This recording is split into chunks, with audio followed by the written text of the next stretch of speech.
bow shall. And he shall smite the wicked and plunge them to the fiery pit. What's going on, everybody? It is I, and I am returning. I apologize for my absence. I had to get some work done and kind of decompress a little bit. I've had all I can stand. A lot of things in my absence, and they must be addressed. So, I'm going to take a stab at this gentleman, Maliek Blade. He has an organization that he uses to help black men and boys, and it's free. Delve into that, and he does some good work. But in this case, he made some comments that I feel like are disparaging of Kevin Samules, and he is comparing what Diddy did and is accused of doing to what Kevin was talking about when he was talking about high value men. And, I find it, fascinating that people like Dr. Boyce, Watkins, and people like this Maliek Blade, and, is having these disparaging, comments about Kevin and what he meant, when I don't think they really, listened to any of his content or took it into, the context in which he was trying to teach these women about what they truly wanted. And it's really sad that we have these people who are calling themselves uplifting black men and boys, and they don't understand that sometimes you have to give information to these women in a way in which they feel they come about the answer themselves, because they don't like to be told what to do. So, I think, what Kevin was trying to do was trying to show them that they really, really, didn't want the type of men that they thought they should be with, because we hear so much about what I deserve and what I should have. And I know my worth and all these other things. And all of this is turning into a contaminated type of belief system that is proliferating through all of these female mindsets out here, that they feel like they just should have this type of guy, and I'm going to take it, back to a movie, Sugar Hill. In Sugar Hill, you had two types of men in that movie that the young lady was trying to go after. And, she thought that the drug dealer was not the guy that she should be with, although she wanted to be with him. She liked the lifestyle that he had, and he treated her well. But she was, convinced into going out with this pro ball player, and he tended to be, even worse, violent to her, basically just showed that she was despicable. And even though she was willing to do things with him, he wanted to take it, as opposed to her, giving it to him. He really just almost, seemed like he despised, women in the movie. So, rather than getting with an average guy, she ended up getting with two types of individuals for the money and the lifestyle that she would be afforded. And I think it gave us a glimpse into the mindset of the modern woman. So we're going to take a look at what Mr. Blade had to say about Kevin, and we're going to discuss things a little bit further about my thoughts on these type of guys. I mean, you guys know, I feel like these guys are super yellow cake moist, as shown here. I mean, they're just moist individuals who basically go out and they have to take a stab at other men, in order to look supportive of women. Not one time did he speak about the agency that a woman has and why they shouldn't be around these types of men. I mean, everybody knows, the stories about Diddy, and we saw on Making the Band how he treats people and how he talks to people, and he thought this was a representation of power. And I didn't like it. I never, I just didn't understand why people kept putting themselves in close proximity to him when he is the type of person that will basically just make you want to beat the shit out of him. I don't give a shit what kind of person Puffy is. If you're any kind of man, you're not gonna let another man talk to you like that. Let alone some of the other things that we've heard that he was engaging in. So let's take a listen to what Maliek has to say about this. We'll blow it up and let's go. The Diddy situation will play out in a court of law as he's being accused of rape and violence by Cassie. But we don't have to wait for court to play out to have a necessary conversation about cultural norms, particularly in hip hop and amongst black men. So for those of you that may have watched Love and Hip Hop, think about Rich Dollars and Stevie J. These guys regularly on that show would come out with a woman who is supposed to be this up and coming artist, and they're offering her an opportunity. She's typically coming from some very bad circumstances, trying to make a good life for herself, and they promise. Okay, doesn't it sound familiar? This almost sounds like what black women say about passport bros going overseas and taking advantage of these women and all this other kind of characterizations of what's taking place. But could it be that? And I'm sure he's a college man and he's educated and whatnot. So I find it hard to believe that you can't allocate some of the resources that you use to formulate this opinion about these guys and not see that these women had agency in what happened. And we find out, I find that in almost every story that's put out, that we are,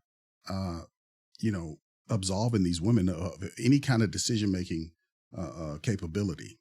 And anytime something happens to them, it's because of the big bad man who basically just took over the situation and forced them to go and to do something that they didn't want. They really didn't want to engage in a quid pro quo situation. They were just taken advantage of. And they want us to accept this.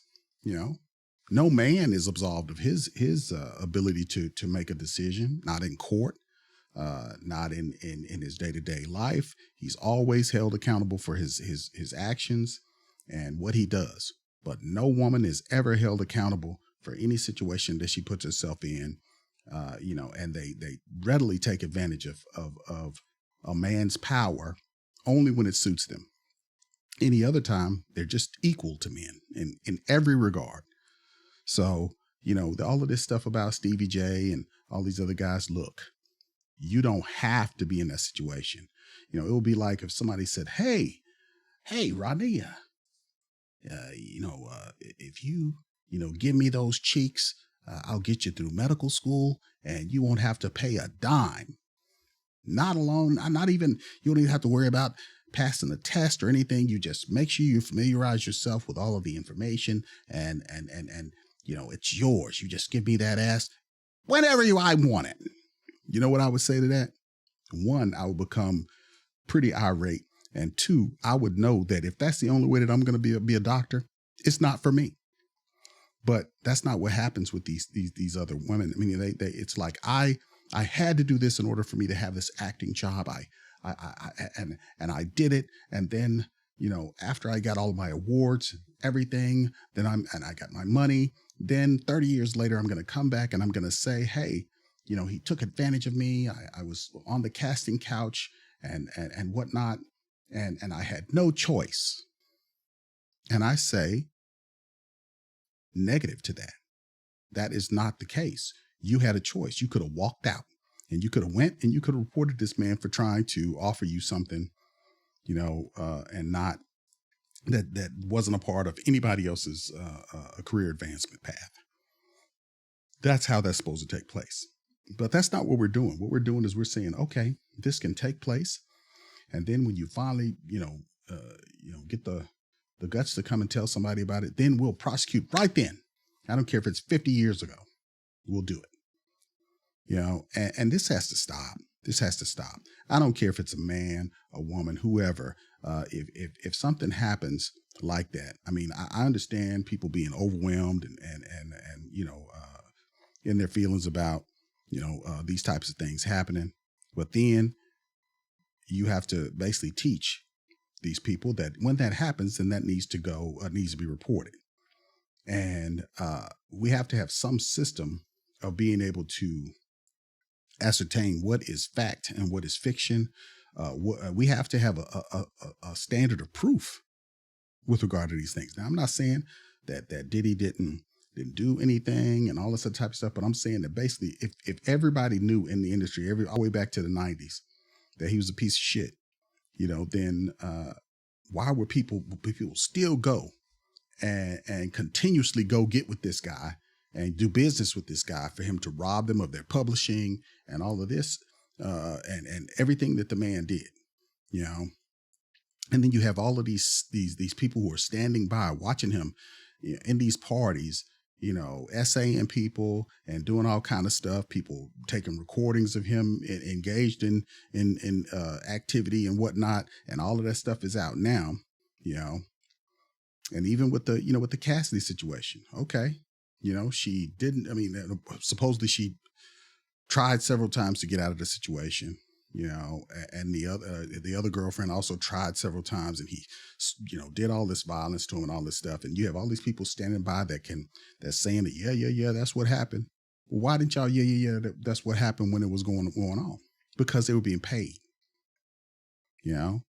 So why is that the focus is always on one individual and not both individuals? Why are people constantly going and being around these people? And it's the money. The money is basically perverting all of these people. And then you have these people, these types who come out and basically put it all on the man, but you're supposed to be helping the man, And let's proceed with this. Her, I'm going to make you a star. And what ends up happening is I'll make you a star if you sleep with me. Okay, at that point, if once he says that, what are they supposed to do? Why is nobody out here giving classes and whatever in Sesame Street, and whatever the case may be, grade school, telling people that if this occurs, what you're supposed to do? No, that's not what they're doing. It's people know what they're supposed to do, but if you don't do it, we're not going to hold it against you. We're going to hold it against the person that you say did something to you. And I think that is it's a terrible precedent to set.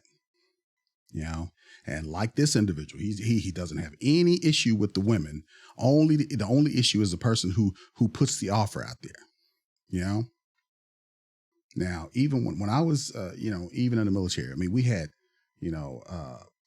classes throughout the Navy and the Marine Corps during that time. Everybody was given these classes about how they're supposed to conduct themselves, with regard to this. If somebody offers you something, or somebody is, trying to get sex from you under any, a situation like this, then this is what you're supposed to do. And this type of behavior is not becoming, of a man. I mean, we got all kinds of stuff, but out here in the world, people, we're led to believe that people just don't know what are appropriate situations to be in with a woman. And right now, if you even just, say, hey, I want to go out with a woman can say that that you were inappropriate. So there is no standard to anything anymore. But I'm getting sick and tired of these panderers, using their education and their platforms to come out and basically just barrage men with more responsibility, and giving women less and less responsibility. Although, they have immense power to destroy men these days, because men are just basically being dumbed down in every regard. We are almost in a state of fear when dealing with these women in any way. You know, you almost don't want to be by yourself with a woman because anything could be said. You know? So again, what should this woman have done?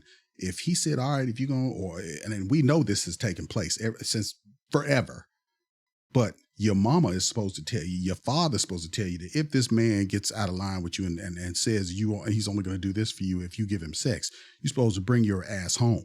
You're supposed to go report him to his superiors. You're supposed to make a police report. But the one damn thing you're not supposed to do is go ahead and do it and have sex with him. And if you do, then you need to say, hey, this was a situation that you agreed to. But that's clearly not the case of what's going on nowadays. So there's this power dynamic of I'm going to offer you an opportunity, but you have to have sex with me. Okay. So let's talk about the power dynamic. The power dynamic is, you know, you don't have to go and do this. You can go get a job. You don't have to be a hooker. You know, you can go and get a job. But see, that's not good enough for them, which goes back into why these women get themselves into these situations, because they want to have money with little to no effort. So they offer up what men want from them if they're attractive. Okay? No, now let's not act like Beyonce isn't selling sex. Every, female group that's on top right now is selling sex on a platter to the general public. And a bunch of them are underaged. But nobody says anything about that because it's music. But it still sends a message that it's okay for us to look at. I mean, I had to think about Destiny's Child when they first came out. Now, I'm sitting up looking at Destiny's Child. I'm like, damn, I'm listening to the music and everything. And, when they were all together, and I'm like, man, they are fine. And then it just popped in my head, man, these girls are underage.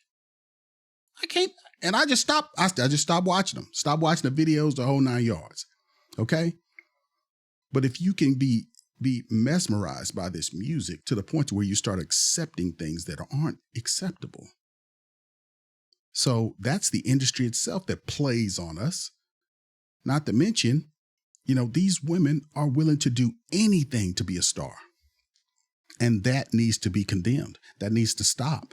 And then, we know that look, my father told me when I was a kid, do not idolize Hollywood or the music industry because they're all freaks.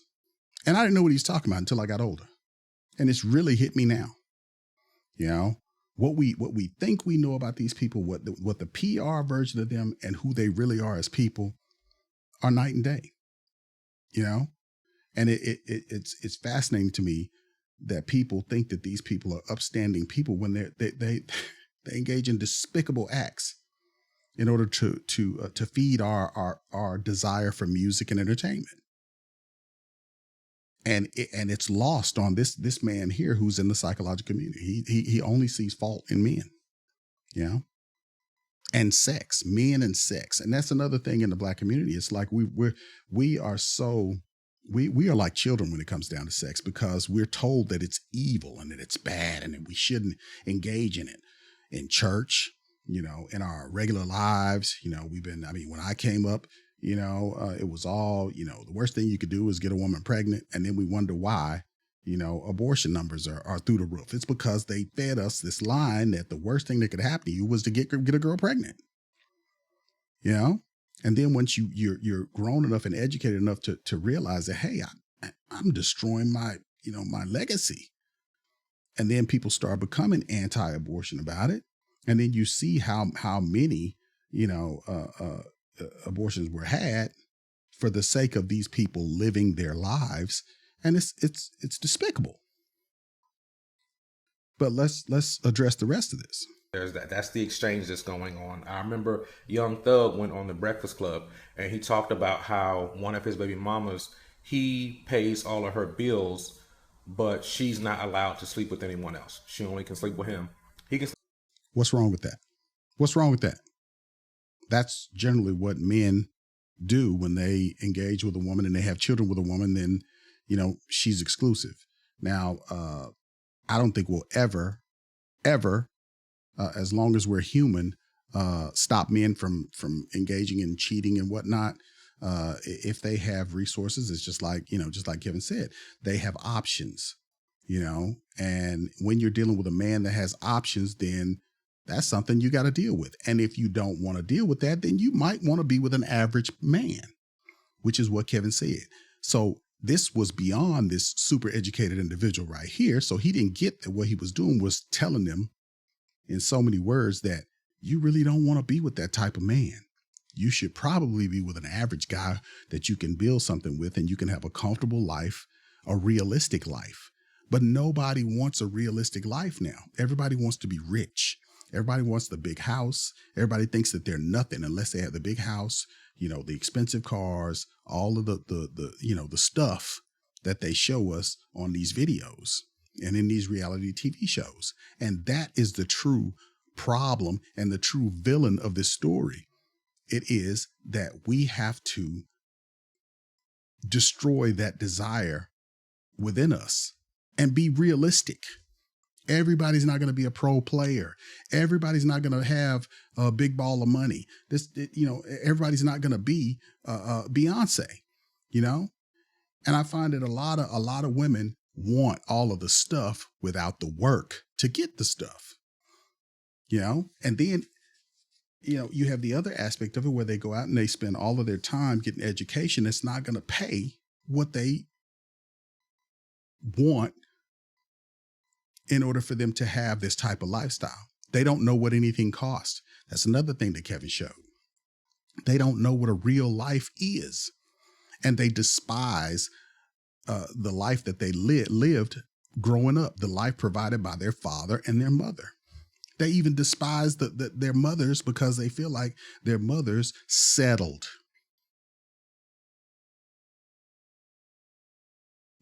And I don't know how much testimony we need for these people to see that there's a rot within our community that's taking place because of our desire for excess, and we are always trying to vilify, sex and and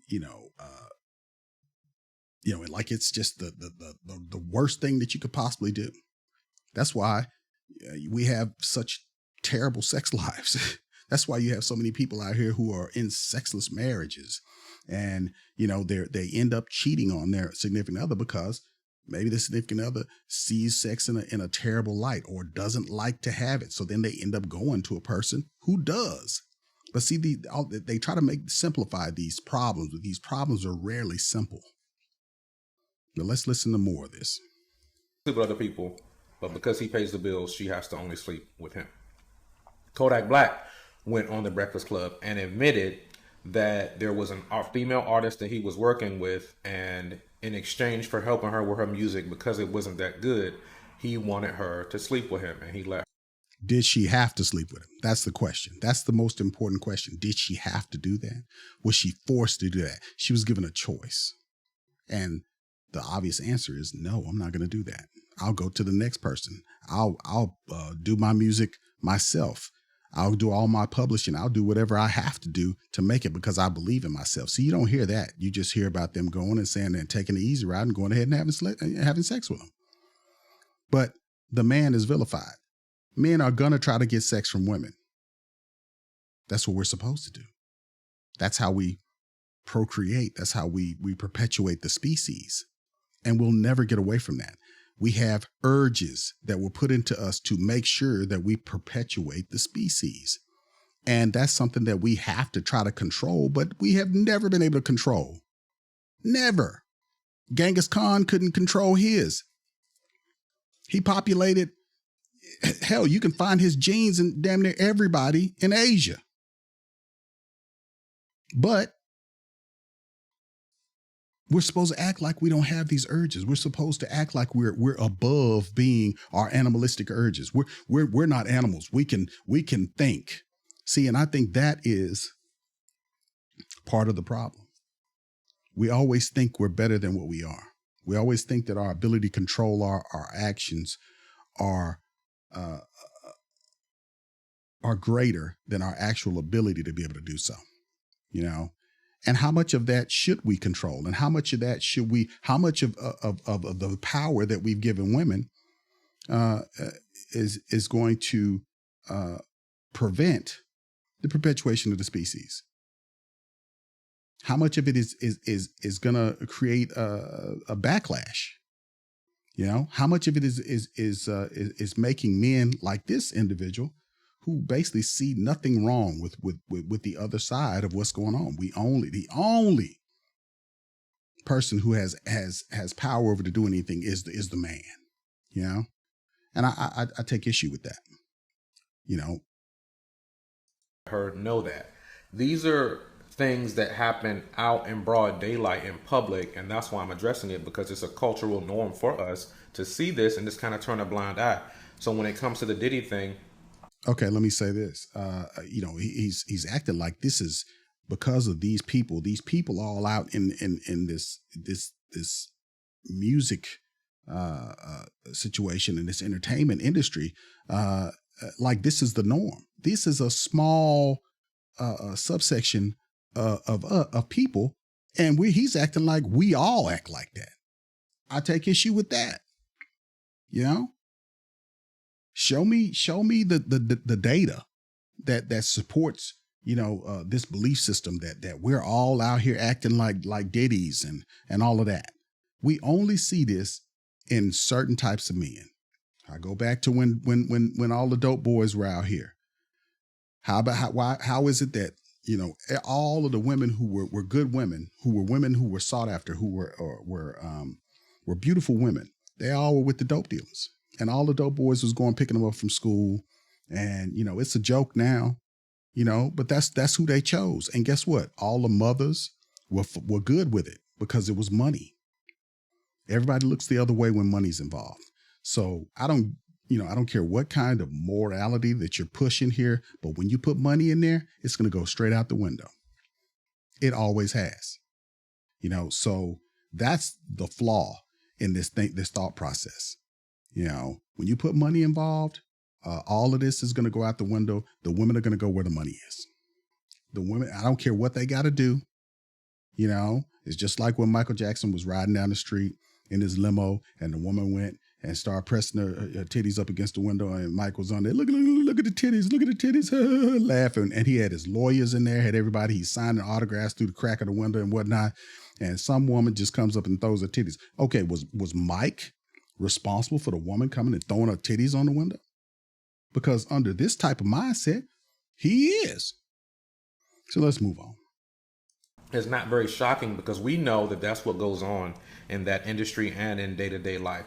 If I take it over to Kevin Samules, he got really popular and got a lot of support from hip-hop artists because he was pushing this idea that if you are a high-value man, then you should get away with certain things like cheating. You deserve to have unlimited access and freedom to do as you please. Kevin never said that. And he talked about this on several shows. He never said that. He said that if a man has money like that, he has options. And in order for you to get in a position with that man like that, you're going to have what he wants. And then that's still not gonna mean that you're not gonna have to contend with other women who are willing to do whatever to get him. And chances are, if you have a man who has money, he's probably gonna exercise those options because, I mean, let's face it, people who have money are willing to do unscrupulous things in order to get it and to get what they want in life. That means fucking people over. That means stealing people's money, like Diddy stealing publishing and whatnot. You know, they are risk takers. They are people who are, 9 times out of 10, probably not the type of person that you want to, deal with. And that's what he was trying to tell these women. Do you really, really need a man who's making a lot of money? Especially when you're not a 10. You're not a 5. You're probably a 4. Some of them were 2s, So He's telling them that if you get with this type of person, you're going to have to contend with a lot of unscrupulous behavior, and pretty much he's not going to give a shit what you think, you know. And it's as people, as grown-ups, do we not have a say in what we get and what we don't get? You know, if a woman's if he marries this woman and she's not willing to fulfill her end of the bargain, is he not supposed to go and, I mean, you like let's talk about sex, because that's what this all comes down to, is sex and money. You know, if a woman gets him in that situation, it's like the old guy who basically married the woman, but he married her on some island where it wasn't recognized, and he beat her out of when she tried to divorce him, and she was a young lady and whatnot. But he knew the game. He knew the game because he's a rich guy, because he was familiar with contracts and all of these things. Okay, now how many times have we seen women use sex in order to gain access to these men and then rob them? Go out and basically get a divorce and take half of their stuff, and then move on to the next guy and then take half of his stuff, move on to the next guy, gets half his stuff, and she never has to work again. You know? So he basically told these women, is that the type of man you want? Why don't you get an average guy who has a job?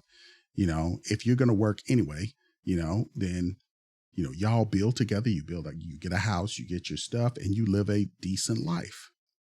But nobody wants it. Not one of the women that he spoke with wanted that.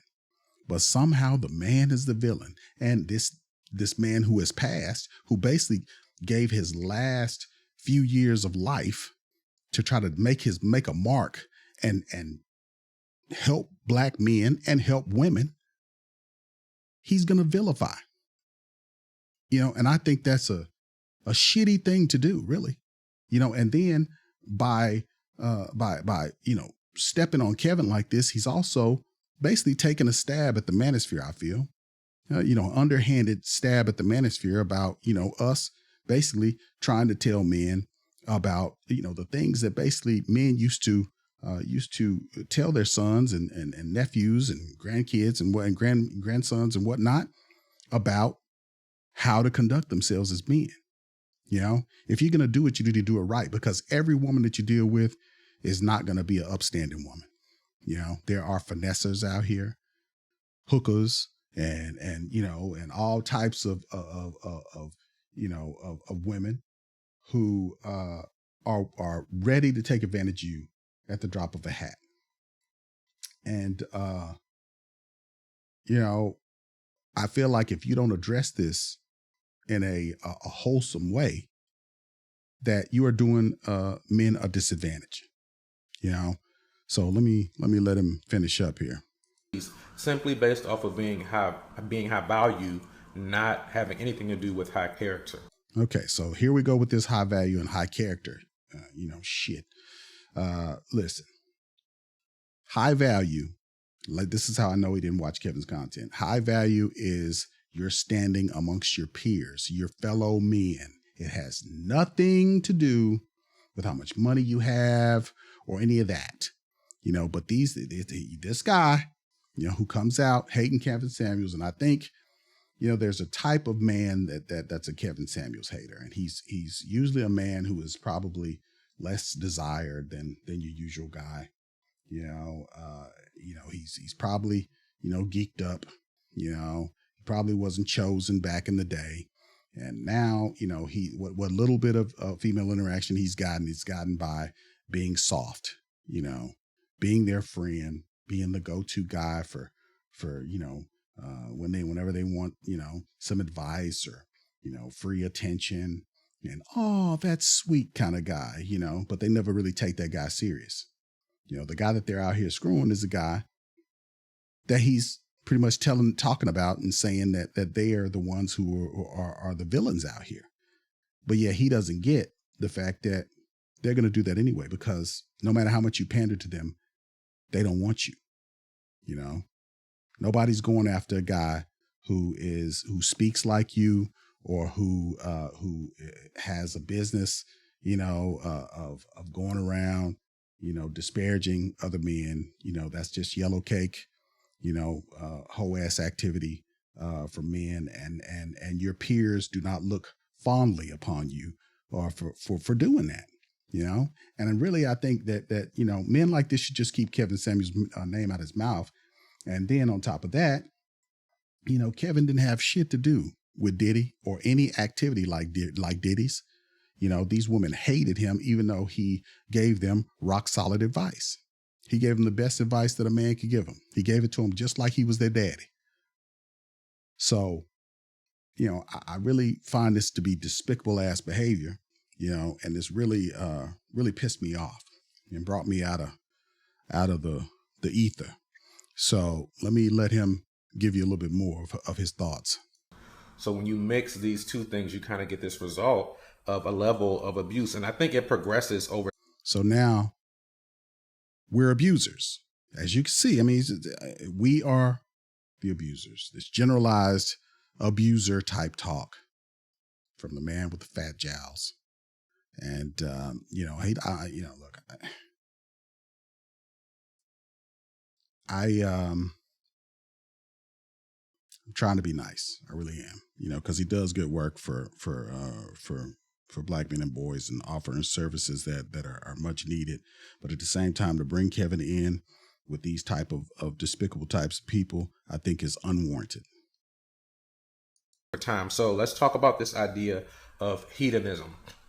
It's a philosophy that many of us don't say out loud, but many of us live in practice. It's this idea that life is about me attaining all the pleasures I can. And I'll argue that grows over time, specifically for those of us that have unbridled sexual desires. It starts off, I want this. You add some money to it. You add influence and power. Men use that financial leverage to get what they want. Only men do that? What about women using sexual leverage to sway men, to make men vulnerable, to get them to do just about anything that they want to do? And then how about when they later on press charges on them and say that they were villains and they were abusers? And then men like you accept that type of bullshit and then make laws that cover all men and any possible activity and interaction that a man can have, so that it makes it easier for them to prosecute you without evidence. What about that? Has he, I challenge you guys, has he said anything, given any kind of responsibility to the women? All the responsibility is on the men. And he's using it in such a general way that any man can fall into this.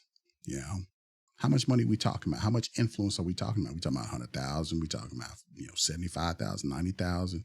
You know, what are we talking about? 150, 180, 200,000. How much money do we need for this to be appropriate for you? And then let's talk about the fact that, you know, the effect of this influence on money, power, and all of these things that he's talking about. Tell me what the remedy is. Tell me what the remedy is on taking this off the board, to where this is never going to be a problem for anybody in any century, in any time, in the past or in the present. Tell me how human nature is going to be changed so that this is never an issue anymore. We're seeing this more and more and more and more and more. And then on top of that, we're seeing people who have brought this up, lost in court, and then brought the shit up again. And you think that, you know, this small subsection of men is the super problem that we have to deal with, to the point to where you have to say that pretty much he's saying all black men have this issue with this hedonism and all this type of stuff. You're not going to stop people from wanting sex. You're not, men or women. You know, used to be that women liked men a little bit. Now they don't really care for us very much at all. And, you know, they're using sex to basically get what they want from us, whether we like it or not, you know, whether we offer it or whether we don't offer it. You know, at the rate that we're going here, they don't have to prove a thing. All I have to do is just make an allegation. So let's hear more. At any cost, anybody can either be the casualty, and it doesn't matter because I'm seeking after my own pleasure. And I do see that playing out with people, particularly men, that may get the slightest bit of power or money. Immediately, that power and money is then used as leverage over vulnerable. How about men who get power and money and don't want to deal with women at all? How about them? Are we taking that into consideration?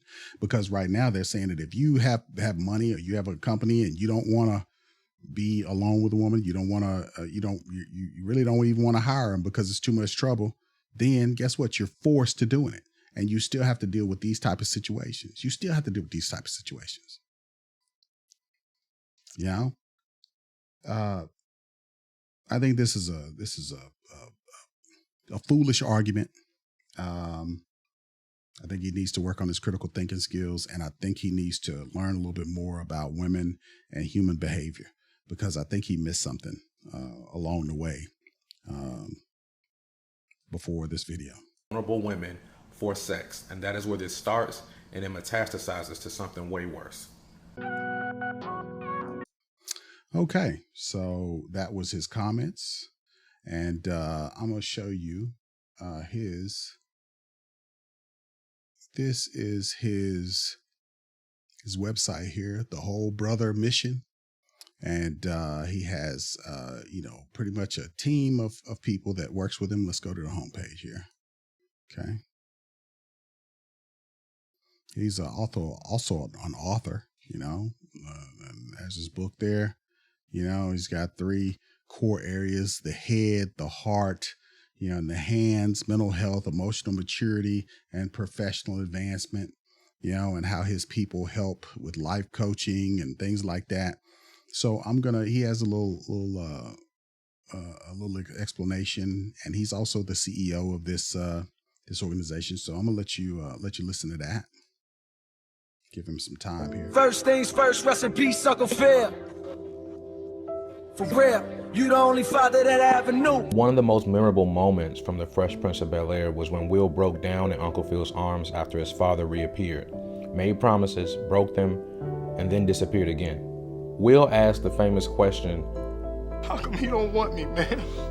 Baby Boy depicted a young man named Jody who in his adult life struggled to grow out of adolescence and put away childish things.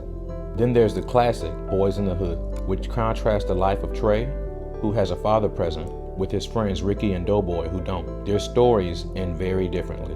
Whether it's caused by an absentee father or growing up in an under-resourced neighborhood, the trauma is there, and art that reflects it is profitable.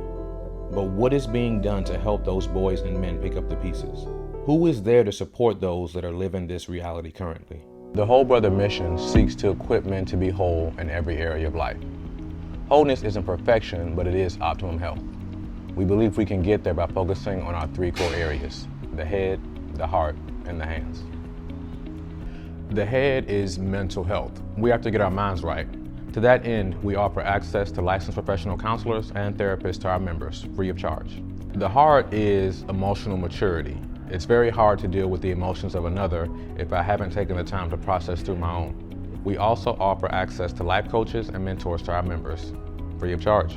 The hands represent professional advancement. Life is always a bit easier when your bills are paid. We've created an online life skills program that helps our members think through practical steps to build entrepreneurship, pursue higher education, and financial literacy. We're always looking for partners to help us create resources that normalize the conversation around men pursuing serious self-assessment. This is all made possible through giving. We ask that you join us in our mission. Okay, so there's his introduction there, and he talks. Talking a good game. So then we have Maliek here as the CEO. He's got some other doctors here working with partner counselors and whatnot. He's got some ladies are also partner counselors. Okay, got some other men here. A lot of women, white and black. Okay, so Moses Chisholm, I actually went to college with him. Know he and his wife pretty well there. So yeah. So yeah, they offer free services free of charge and whatnot. Yeah, he talked about that. And it's just, I do not care for people uh, trying to make it sound like Kevin was a villain out here and doing crazy things, and I just don't think that you can talk about men's um, issues without um, dealing with the subject of how these women had a part to play in this, and I feel like that should stop, But for some reason, nobody wants to tell them because they act like they want to save these women from reality or something. But I don't really give a shit because I'm gonna tell it like it needs to be told, whether it scares these hoes or not. The hoes gon' love this. That's what I do. I give it to them because I give it to them like they need to hear it, And I just don't care because it needs to be done. You are scaring the hoes. They always say that I'm scaring the hoes, but the hoes need to be scared because the hoes need to act right. Stop making this trashy music. Stop running around here making videos in the goddamn KFC parking lot and and all of that, just doing stuff that just makes us all look bad. So with that being said, you guys let me know what you think in the comments about all of these. None of it's true. It's BS. They made it up. They lie. All these lies, man. Lies, But I just wanted to throw this out to you guys. You guys tell me what you thought. And we can get in the comments and talk about it like we usually do. And thanks for hanging out with me. And I will see you guys on the flip.